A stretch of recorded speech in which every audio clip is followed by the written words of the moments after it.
बात बताइए, किसको किसको भोले बाबा का स्वरूप अच्छा लगता है?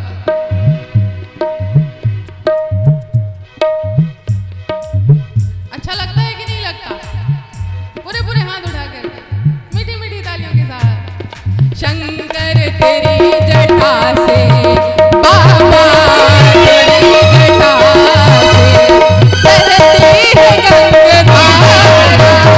शंकर तेरी जटा से बहती है गंगाधारा। बाबा तेरी जटा से बहती है गंगाधारा। शंभू तेरी जटा से बहती है गंगाधारा। शंभू तेरी जटा से बहती है गंगाधारा।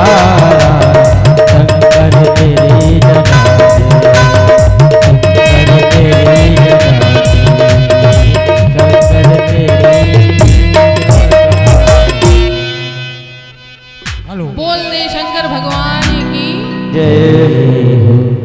आयोजक समिति से मेरा विशेष आग्रह है कि जो माताएं बहनें आ रही हैं, चूंकि सतारी और बोरा आज पूरा राम जन्मोत्सव का पावन पवित्र जो चित्रण होने जा रहा है दीदी जी के मुखारबिंद से, तो निश्चित तौर पर प्रत्येक घर से समस्त महिलाएं और समस्त जन की उपस्थिति यहाँ होना है। आयोजक समिति के जो कमेटी के सदस्य हैं उनसे मेरा विशेष आग्रह है कि आप अपनी व्यवस्थाओं को दुरुस्त रखें और जैसे ही माताएं बहनें आ रही हैं उनके बैठने की उत्तम व्यवस्थाएं आप लोग बनाए रखें। धन्यवाद। बोल दे श्री आनंद कंद भगवान की। जय हो। ये जो हमारी बाल मंडली आती है ना, तो आनंद भी आता है लेकिन उत्पात भी होता है, दोनों होता है। उन्हीं से ही रौनक रहती है पंडालों में और उन्हीं से ही शोर होता है। तो वो शोर करते हैं तो उनके माता पिता उनको डांटने के लिए उठते हैं, तो वो बेचारे कम ही शोर करते हैं, माता पिता उनसे ज़्यादा शोर करने लग जाते हैं। वो तो बेचारे धीमे ही बोलेंगे, डांटने के लिए माता पिता और तेज से बोलेंगे। तो जहाँ व्यास जी को डिस्टर्ब ना होना हो तो वहाँ हो जाए। तो देखिए शांति का परिचय। गर्मी तो है ही है भाई, देखिए गर्मी का समय है, उसके लिए क्षमा भाई अभी से। तो याज्ञवल्क्य जी ने यहाँ पर शंकर जी का परिचय दिया कि भोले बाबा कैलाश पर्वत पर बड़े आनंद से विराजमान हैं और भोले बाबा सदैव आनंद में रहते हैं। उनको कोई चिंता नहीं है, कोई टेंशन नहीं है। भोले बाबा को बड़े आनंद में रहते हैं। माता पार्वती थी नहीं थी तब भी वो बड़े आनंद में थे और आज आ गई तो भी बड़े आनंद में है। उनको कोई चिंता नहीं है। वो तो बस उनका एक काम है, बस राम राम राम राम राम के नाम का चिंतन करना, यही भोले बाबा का दिन रात का काम है। उसी क्रम में भोले बाबा वट वृक्ष के नीचे कैलाश पर्वत पर विराजमान हैं, सुखासन में। सुखासन में भोले बाबा विराजमान हैं। माता पार्वती ने जब देखा कि आज भोले बाबा बड़े आनंद में बैठे हुए हैं वट वृक्ष के नीचे, तो क्यों ना मेरे मन में जो जन्मों जन्मों से शंका उत्पन्न हो गई है, उस शंका का आज मैं समाधान करूं। तो देखिए, जब हमें किसी से कोई वस्तु प्राप्त करनी होती है, चाहनी होती है ना, तो हम पहले सामने वाले का देखते हैं कि स्वभाव कैसा है।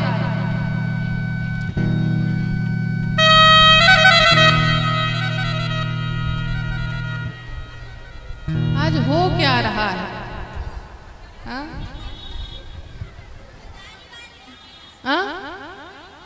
सतारी वाले आ गए कि गर्मी वाले आ गए? गर्मी है, हाँ गर्मी तो है।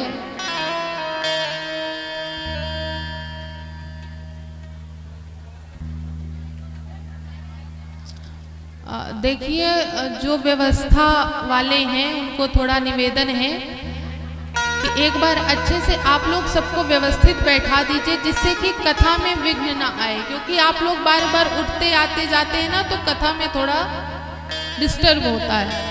तो आप लोग एक बार अच्छे से व्यवस्थित बैठा दीजिए सबको, कहाँ किसको बैठाना है, माताओं का स्थान कहाँ है और भाई बंधुओं का स्थान कहाँ है। वहां बैठा दीजिए, उसके बाद कथा प्रारंभ करें, क्योंकि बार बार आप लोगों के उठने आने जाने से व्यवधान होता है कथा में।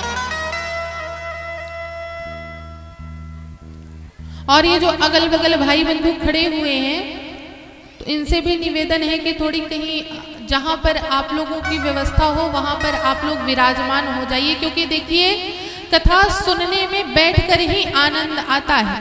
कथा अगर सुनिए ना तो आराम से बैठ करके सुखासन में बैठ के सुनिए, खड़े होकर के सुनने में आनंद नहीं आता है।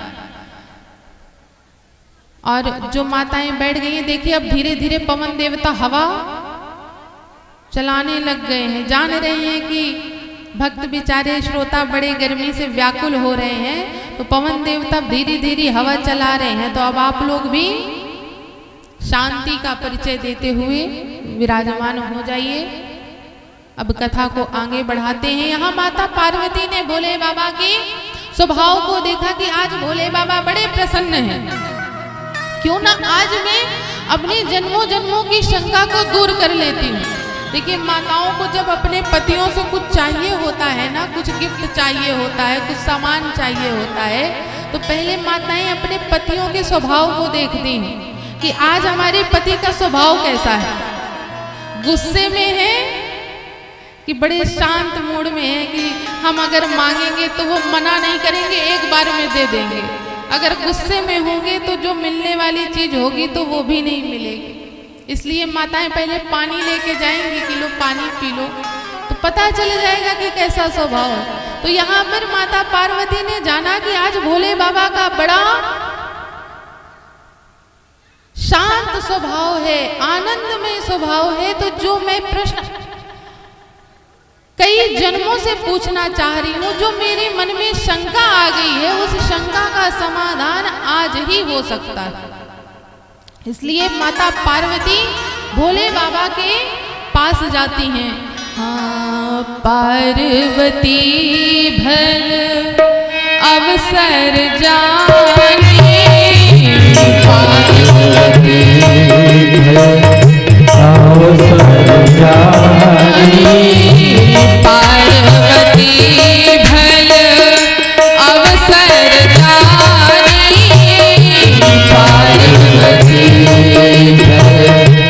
अवसर जाने, गई शंभु पहि मातु भवानी, गई शंभु पहि मातु भवानी, जानी प्रिया आदर अति कीन्हा, जानी प्रिया आदर अति कीन्हा, वाम भाग आसन हर दीना, वाम भाग आसन हर दीना, पार्वती भल अवसर जानी, गई शंभु पहि मातु भवानी। माता पार्वती ने बड़ा सुंदर अवसर देखा और भोले बाबा के पास पहुंच गई। जैसे ही माता पार्वती भोले बाबा के पास आई, तो भोले बाबा ने खड़े होकर के बड़े आदर के साथ माता पार्वती को अपने बाएं भाग पर विराजमान किया। दर्शन करिए, कल की कथा में जब माता सती आई थी, तो भोले बाबा ने उनको अपने सामने आसन प्रदान किया था, लेकिन आज जब माता पार्वती आई, तो भोले बाबा ने अपने बाएं भाग पर विराजमान किया। अर्थात जो स्थान माता पार्वती सती जी के जन्म में खो चुकी थी, आज उनको पुनः वह स्थान प्राप्त हुआ। माता पार्वती बड़ी प्रसन्न हुई कि आज भोले बाबा ने मुझको मेरा स्थान प्रदान कर दिया, बड़ी प्रसन्न हुई। और भोले बाबा जानते हैं कि आज देवी पार्वती ना अकारण नहीं आ रही है, बहुत बड़े कारण से आ रही है। इसलिए भोले बाबा बड़ा आदर से माता पार्वती को बड़े आदर के साथ अपने बाएं भाग पर विराजमान करते हैं। माता पार्वती आसन पर विराजमान हुई और भोले बाबा ने कहा, देवी आपका किस कारण आगमन हुआ, आप किस कारण से आई हैं? देखिए भोले बाबा सब कुछ जानते हैं कि आज देवी पार्वती अकारण नहीं आई है। कौन से कारण से आई है? हाँ, कथा जो सकल लोक हितकारी,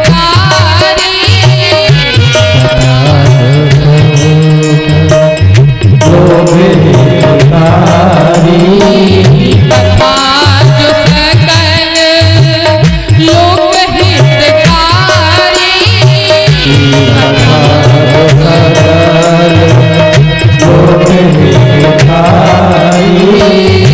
सोई पूछन चाह शैल कुमारी, सोई पूछन चाह शैल कुमारी, सोई पूछन चाह शैल कुमारी, सोई पूछन चाह शैल भोले बाबा जानते हैं कि आज देवी पार्वती उस कारण से आई हैं जिस कारण से सारे जगत का कल्याण होगा। कथा जो सकल लोक हितकारी, सोई पूछन चाह शैल कुमारी। ये जो माता पार्वती देवी पार्वती के जो प्रश्न होंगे, उनके प्रश्न के उत्तर में जो मैं ये कैलाश पर्वत से जो गंगा राम कथा रूपी गंगा को मैं बहाऊंगा ना, उससे सारे जगत का कल्याण होगा। भोले बाबा इसलिए बड़े प्रसन्न हैं। लेकिन देखिए, भोले बाबा सब जानते हैं, लेकिन कथा सुनाना प्रारंभ नहीं कर दिया तुरंत। जानते तो हैं कि देवी किस कारण से आई है, लेकिन उन्होंने कहा कि आप पूछिए किस कारण से आप आई। जब आप पूछेंगे तभी मैं बताऊंगा। पार्वती जी ने कहा, नाथ आप सब जानते हैं, लेकिन आप कह रहे हैं तो मैं पूछ लेती हूँ। माता पार्वती ने प्रश्न कहना प्रारंभ किए। क्या कहती है माता पार्वती?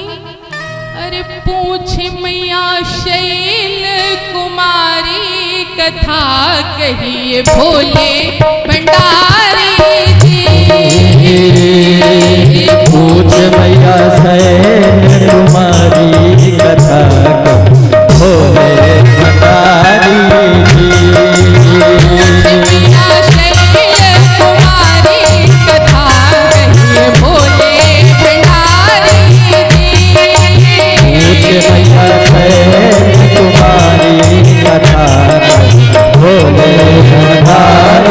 जी।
बिहारी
कथा प्रभु राम अवतार की। कहिए कथा प्रभु राम अवतार की। कहिए कथा प्रभु राम अवतार की। महाकाल कहिए बाल चरित उदार की। महाकाल कहिए बाल चरित उदार की। महाकाल कहिए बाल चरित उदार की। महाकाल कहिए बाल चरित उदार की। ऐसे ब्याहे जनक दुलारी कथा कहिए भोले भंडारी। पूछ मैया शरण तुम्हारी कथा भोले भंडारी जी।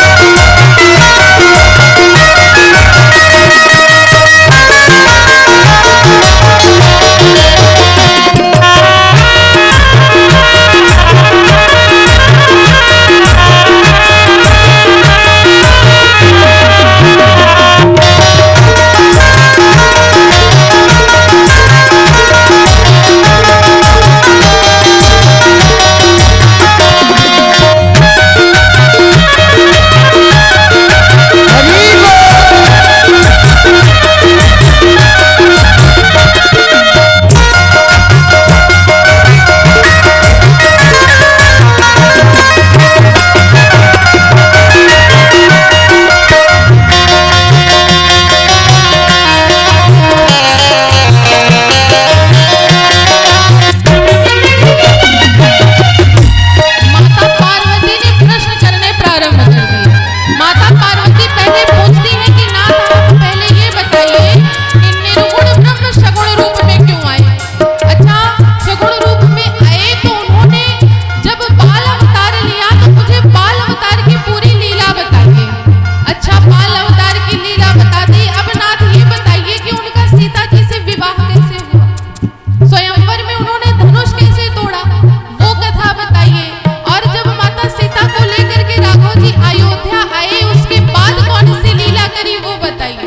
और नाथ, जब राम जी वनवास गए तो वहां पर उन्होंने क्या क्या किया ये बताइए।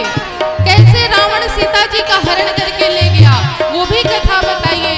और राम जी ने कैसे रावण को मारा और वापस अयोध्या आकर के कैसे राज्य किया वो भी बताइए। और नाथ, इतना ही नहीं, अगर मुझसे कुछ छूट गया हो ना तो वो भी गूढ़ मत रखिएगा। आप पूछने में छूट गया थोड़ा से जो भी। छूट गया तोरा से जो भी। पूछने में छूट गया थोड़ा से जो भी। छूट गया तोरा से जो भी।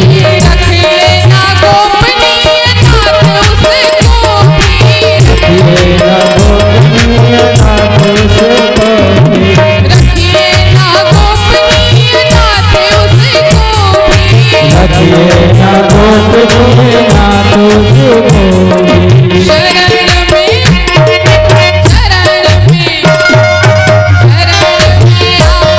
पुरारी कथा कहिए भोले भंडारी। पूछ मैया शरण तुम्हारी कथा भोले भंडारी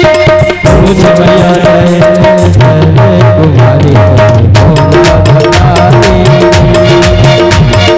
पूछ मैया शरण तुम्हारी कथा भोले भंडारी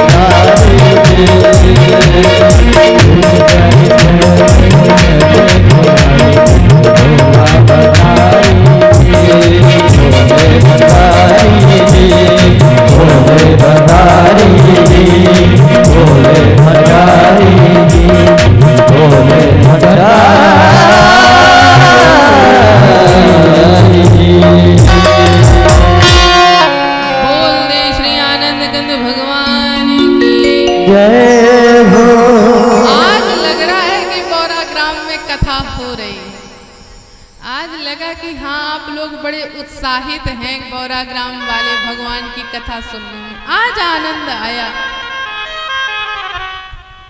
यहाँ पर माता पार्वती ने प्रश्न ही प्रश्न कर डाले।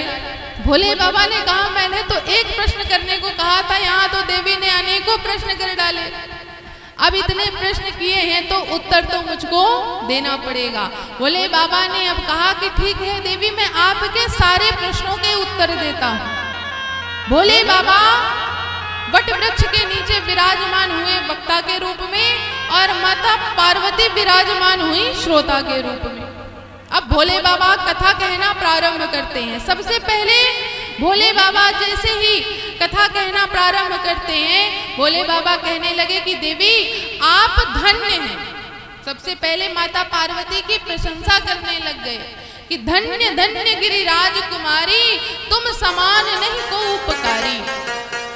आप गिरिराज की पुत्री, आप बड़े धन्य हैं, आपके जैसा कोई उपकारी नहीं है। ये जो आपने प्रश्न पूछे हैं ना, इससे केवल आपकी शंका का समाधान नहीं होगा, इससे सारे जगत का कल्याण होगा। एक गंगा मेरे सर से निकल रही है जो गौमुख से लेकर के गंगा सागर में जाकर के समाप्त हो जाती है, उसी में मिल जाती है गंगा सागर में।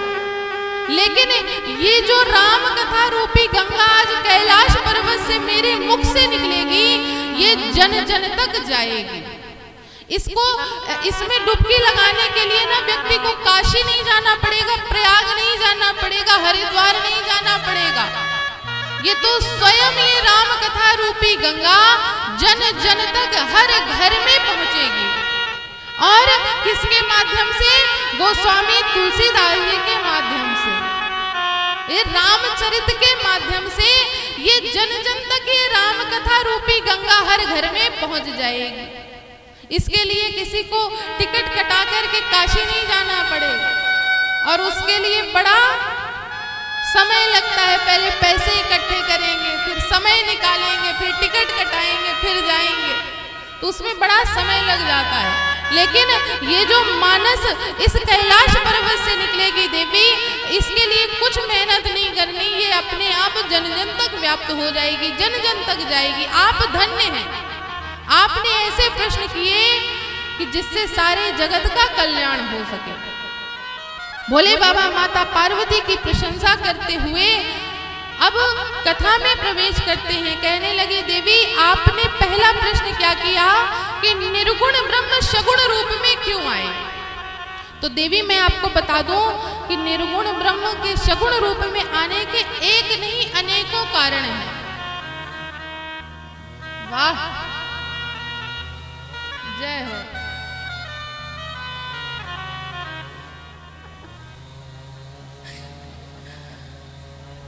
ये गाड़ी स्टार्ट हो रही है कि कुछ मशीन चल रही है? आरी चल रही है। भैया उनसे कह दो अगर जरूरी ना हो तो थोड़ी देर के लिए बंद कर दे, कथा के बाद चला लेंगे अगर जरूरी ना हो तो। बोल दे श्री आनंद किंद भगवान की जय हो। अब हम भूल गए क्या बता रहे थे, क्या बता रहे थे? निर्गुण ब्रह्म सगुण रूप में क्यों आए? तो एक ही कारण नहीं है, अनेकों कारण हैं कि राम जन्म के हेतु अनेका, परम विचित्र एक ते एका, और सब एक से बढ़कर के एक है देवी। केवल एक कारण नहीं है, दो कारण नहीं है, अनेकों कारण है राम जी के जन्म के। लेकिन देवी मैं आपको उनमें से कुछ 5 कारण बताता हूँ कि निर्गुण ब्रह्म सगुण रूप में क्यों आए। भोले बाबा ने कथा कहना प्रारंभ किया। कथा के प्रारंभ में कहा देवी सबसे पहला कारण निर्गुण ब्रह्म का सगुण रूप में आने का कि द्वारपाल हरि के प्रिय दो, जय और विजय जान सबको। श्री हरि के 2 द्वारपाल हुए, जय और विजय। एक बार क्षीर सागर में श्री हरि विश्राम कर रहे थे और उनके 2 द्वारपाल थे, जय और विजय। उसी समय पर सनकादिक ऋषियों का क्षीर सागर में आगमन हुआ श्री हरि से मिलने के लिए। जय और विजय ने उनको कहा कि ऋषिवर अभी श्री हरि विश्राम कर रहे हैं, आप कुछ समय बाद उनसे मिल लीजिएगा। सनत कुमारों को क्रोध आया और उन्होंने जय और विजय को श्राप दे दिया कहा कि जाओ तुम दोनों राक्षस योनि को प्राप्त हो जाओ। श्री हरि को जब ये बात पता चली, उन्होंने सनत कुमारों से क्षमा मांगी और कहा कि इसका कोई उपाय बताइए कि ये राक्षस योनि से कैसे निकलेंगे। तब सनत कुमारों ने कहा कि इनको 3 जन्म लेने पड़ेंगे राक्षस कुल में, और उन तीनों जन्म में आपको ही इनका उद्धार करने जाना पड़ेगा, और ये किसी से शत्रुता नहीं लेंगे, आप ही से शत्रुता लेंगे, और आपको ही इनका वध करके इनका उद्धार करना है। श्री हरि ने इस बात को शिरोधार्य किया, और वही जय और विजय पहले जन्म में सतयुग में हिरण्यकश्यप और हिरणाक्ष हुए, जिनका संहार करने के लिए, जिनका उद्धार करने के लिए श्री हरि वराह और नरसिंह रूप में अवतरित हुए। दूसरे जन्म में त्रेता युग में वही जय और विजय रावण और कुंभकर्ण के रूप में आए, जिसके लिए स्वयं श्री हरि को श्री राम जी का अवतार लेकर के आना पड़ा और उन दोनों का उद्धार किया।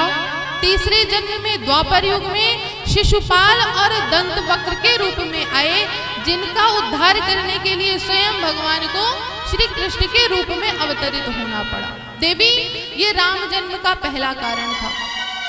दूसरा कारण, एक समय एक जलंधर नाम का असुर हुआ।